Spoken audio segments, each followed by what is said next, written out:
Welcome to another episode of the Inalienable Right Guys. We hold these truths to be self-evident, that all men are created equal, and that they're endowed by the thing. Today we are dealing with a subject matter and that Mark brought before us, and what we call it, Mark? It's the depolarization of race. And the polarization of place.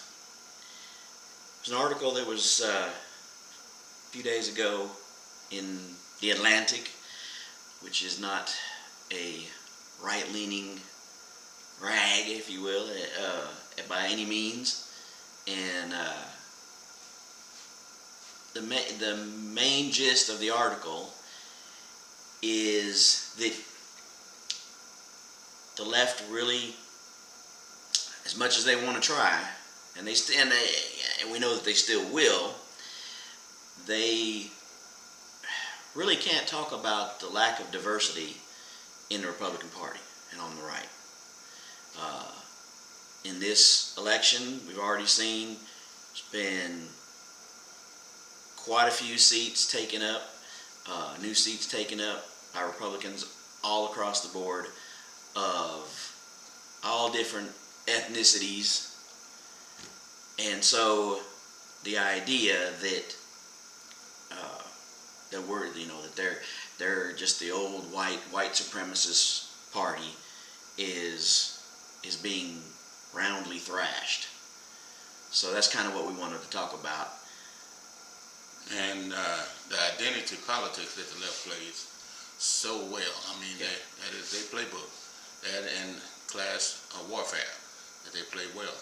Well, if one thing this election has taught us, because of Donald J. Trump, as he went into the black community, he made outreach to all Latinos and all nationalities and ethnic groups, and he reached out like before. And one thing it taught, like Mark was saying about the diversity, if you could say it as they say in Wall Street, he diversified his portfolio.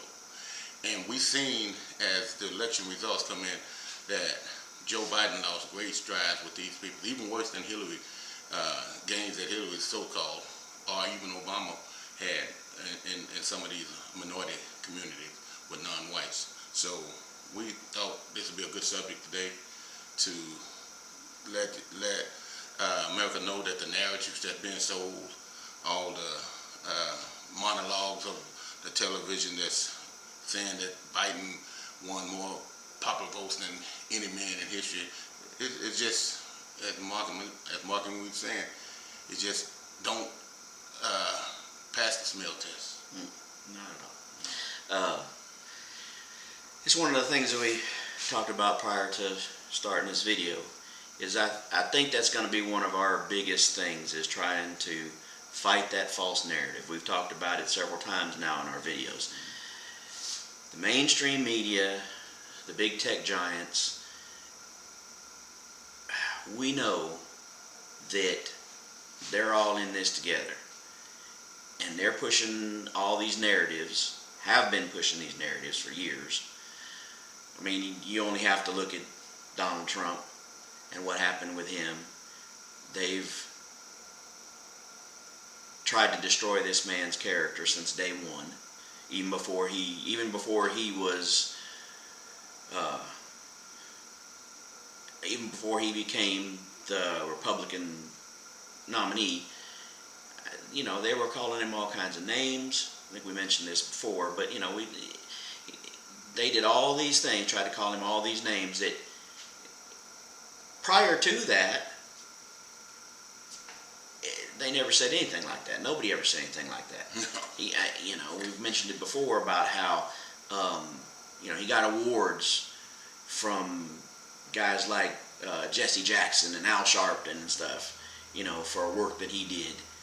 And so, one of the things that I think is important, because it's been one of those narratives for a long time, is the Republicans' lack of outreach to minorities. And I'm not sure why that is. I'm not sure, because we kind of saw that. They kind of overlook the minority community sometimes in some places, or at least that's the way it felt to a lot of people. And Donald Trump did that. You know, he went to these different places. Right. You know, the famous quote is, you know, what do you got to lose? And I still see it today. I mean, some of the conservatives, minority conservatives that I see on social media, these people that still live in like Chicago and New York and LA, and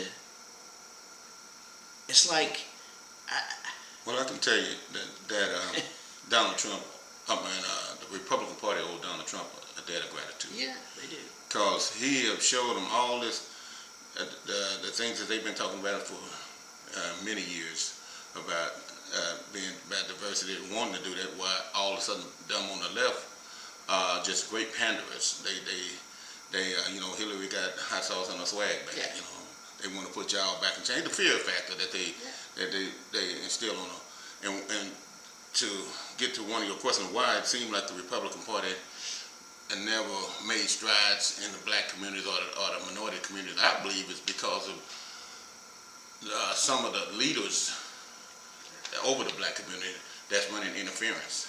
And that to me was that was something. See, Trump, he's a pragmatist, and he's pragmatic. And I've never seen a billionaire. I've seen a lot of wealthy people, but I've never seen one that I get the feeling he's like one of us. Usually they, you know, they show their royalties and their elitism and all that, and that plays a big factor. But this man, like I said, the Republican Party owes him a debt of gratitude because he made them strides. And when I was coming up, and I still hear today, you know, that in the black community that Republicans for the rich and Democrats for the poor. How could that be? Nancy Pelosi owned a vineyard, a wine vineyard. I mean, Harry Reid retired with gazillions of dollars. All of them has got their hand in the lobbyist pockets, and all of them working with big tech, as you know. But Donald Trump crossed that divide. Yeah. And again, like I say, when he gave all that money to the farmers, when he started getting them tariffs from China, and took care of the rural areas, and then he went into the black community with his platinum plan, talking about revitalizing and bringing jobs and energy sectors back into the community and rebuilding these communities with manufacturers and the likes. And then the Latinos in Dade County and Miami and Cuba, he spoke against socialism, something they just detest. They don't want no parts of socialism, none. No. They know what Fidel Castro was. They know what his brother Raul is. They know the whole story behind that. And he just resonates. Exactly, that's what I'm going to say. Resonates with these people. And for good reason. Yeah. I mean, he didn't come out and pander. You know, that was the thing. He didn't come out and pander. It wasn't no I'm no ways tired, you know. Action Jackson. You know. This is how this is, and this is how that is. You know, AOC, right? Yeah, he didn't do any of that. He just come out and said, look, here's what I want to do. This is things that I want to try to, you know, bring jobs and prosperity to everybody. And, you know, what have you got to lose? America First policy. Exactly. Man, and that's everybody. Everybody. That's rising tide. everybody. All boats. And so you can see that this is taking effect. When you look at how many gains were made by, you know, minorities all across the board, all across the country, you know, the diversity in the Republican Party is better than it's ever been, you know, and it's because of those things. And, you know, in my opinion, it's going to keep going, irregardless of who this president's going to be. We get through all the nonsense that's going on, irregardless of what it is. I think that's going to continue.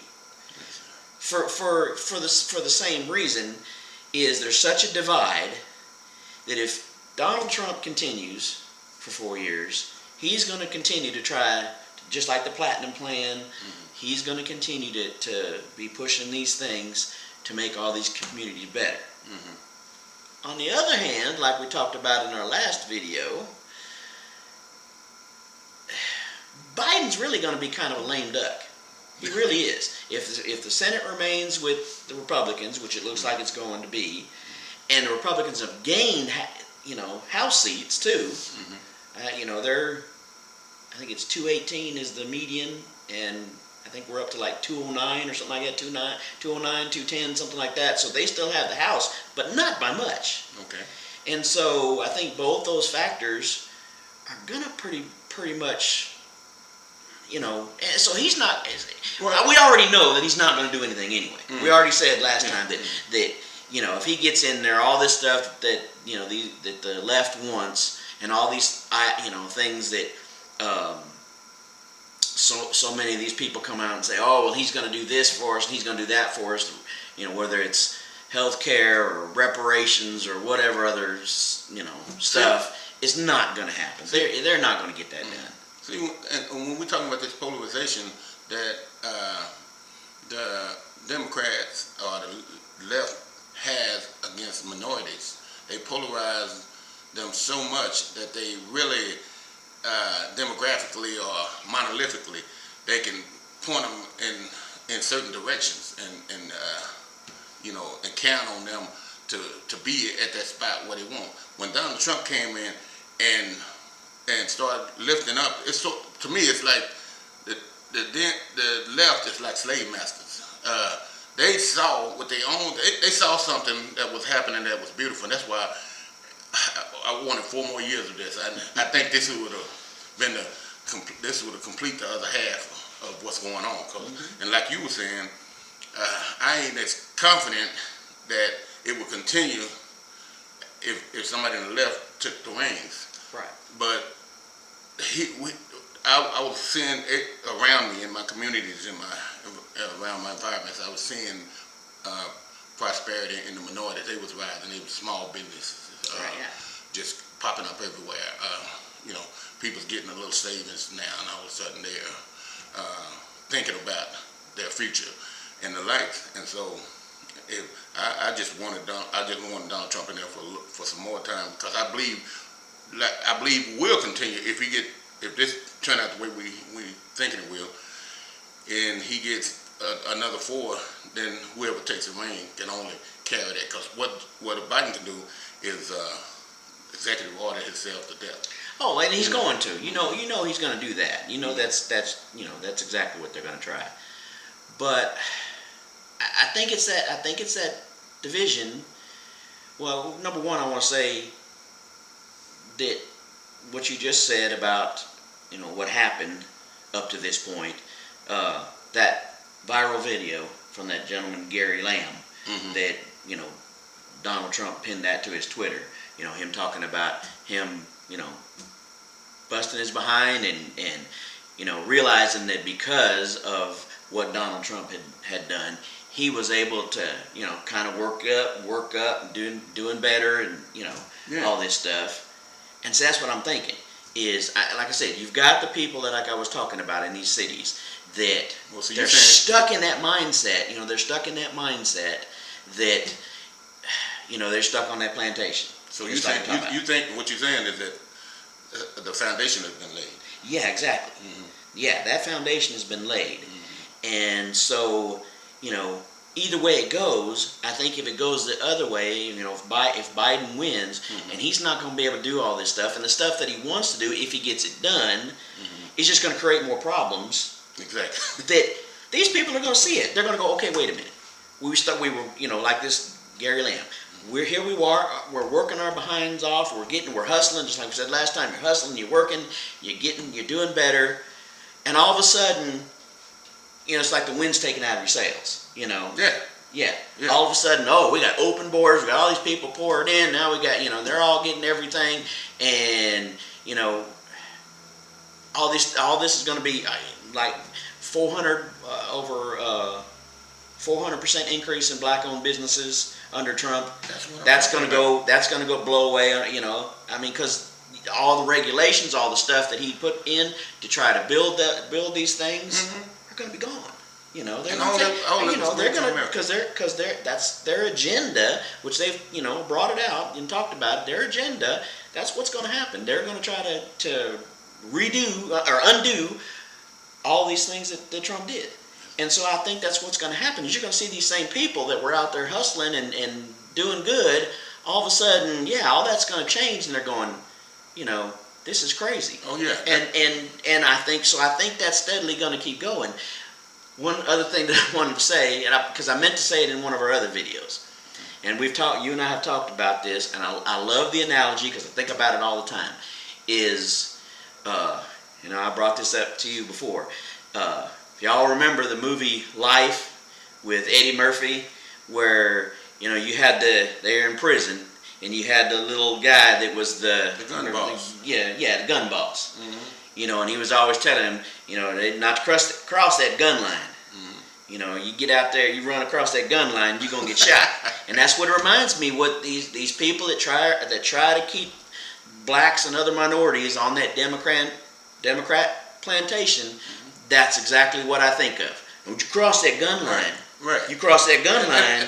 And don't you cross that gun line, boss? It's funny you mention that because the people on the other side, they had a meme on Facebook with I don't know if you're saying the Django and Samuel Jackson, and they had a meme with Samuel Jackson was holding his master and trying to protect him, and they called my name out. Like, this is you, Elmo.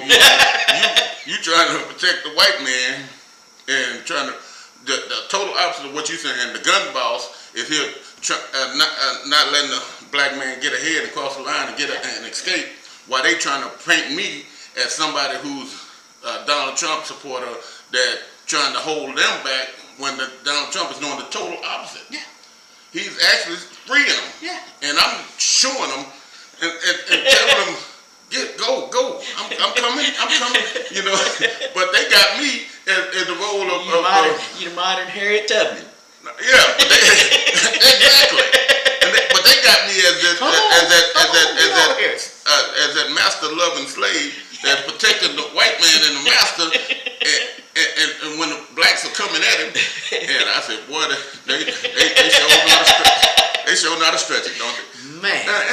And the funny part about it, I'm not mad, because we know the truth. We know the polarization and the depolarization that we're talking about. We know the strides. Again, the Republican Party, all that, man, a debt of gratitude. I hear it. I watch I listen to a lot of conservative talk shows and radios just about every day. When I'm at work 5 days a week or whatever. And they always talking about making inward strides towards the blacks or towards the minorities. And they always talk a good game, but when they win they prospective seats, they don't wait. They just like the other side. They just go and come back 4 years later. But Donald Trump, day one, right. He been walking that talk. He been walking that talk and been mixing it up and diversifying the country and making it one country as America, United States of America.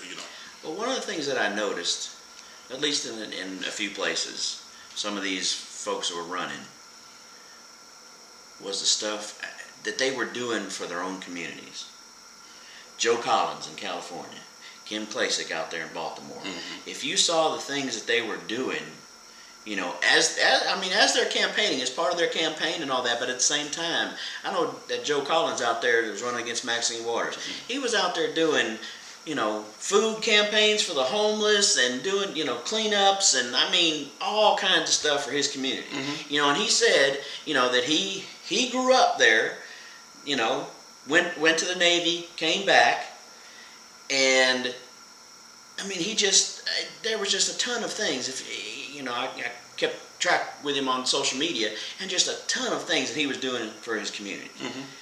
And that's the type of thing. It's like the president freed that idea. Mm-hmm. Exactly. Because the other side isn't doing nothing. Yeah. Nothing. They haven't done nothing. Speaking of Maxine Waters, look at her district. Yeah. She don't even live in it. No. And you're right. The president, he inspired. That's when you're gonna get a lot done. Other men, leaders, if they're gonna get the best, most effective work out of an individual, they got to inspire them. Yeah. And that's what Trump did. He inspired other leaders. And like I say, you got the never Trumpers, and that boy, that just puzzles me there. The rhinos and the groups that like George Bush and all that going out and voting for Biden and all this, and it's just compared to what they done. It's because most of those are from the same mold. They're Okay. these war hawks, corporatists. They're backed by big money corporations and military industrial complex, or whatever you want to call it, or something. So they're all in that same mold. So they want to see that continue. It's that deep state. Yeah. It's that swamp, whatever you want to call it. They're all in that same. Yeah, and that's like John McCain. I saw his wife come out, and I guess she want to be in his administration, some position. And McCain, I already saw. I mean, the game that the left play is a whole different ball game. Because they're illusionists. They make them people look like they Republicans, or they get people in spots and they moles. They don't want to see that diversified, because man, you talking about getting the best that who was that, George Bush Sr. when he talked about the points of light. If you get all these points of light and all them shining, just look how bright America could be. Yeah. That's what Trump was doing. He was lighting these lights and these inspiring people to get up off their duff and get in the game, and he almost like a bulldozer, moving out all these obstacles and regulations and rules and that's in the poor man's way, and he was just doing it in deed and in talk. He wasn't just a talker. He wasn't a politician really to me. Right. He had to be in politics. That's what that's about. But he was doing something. That's why I was so wanting him another 4 years. I want him to continue this policy. Well, like I said, I still think that we're going to continue to gain on that side. Yeah, because he has laid the foundation. Because he's laid that foundation. Enough people understood what he was doing. I mean, so many of these that have come out, black conservatives that have come out and have started these movements, and even others, the Walk Away campaign and all these other things that has just continued to grow and grow. I think it's going to continue growing, regardless of what happens, regardless of who wins, the presidency. Right. Officially, I think it's gonna continue to grow. We're going to continue to make gains. Well, we need that positive. And yeah, we do. Yeah, we do. Yes, I mean, because you see it, and it's part of what I don't understand. We're talking about after the election that we made a ton of gains all over the country, but lost the presidency. That don't add up. It doesn't add up. No. So that's a whole nother rabbit hole we can go down. How But can you say it doesn't how can you say them tons of gains of repudiation on the Democrat Party, but yet the president is leading that ton of gains, and he can't, and he didn't get reelected. Yeah. I don't. That just I don't don't buy that matter. either. Yeah, and even one of I actually seen one of the pundits on, I don't remember which one, MSNBC or C-SPAN or I don't know anyway, but one of them said kind of that same thing. That that they had made the Republicans had made all these gains in different places, and that repudiated the Democrats and their ties to the Antifa and BLM and all that kind of stuff. And yet we lost the president. Really? Yeah, that's something. Yeah, doesn't add up there. But anyway,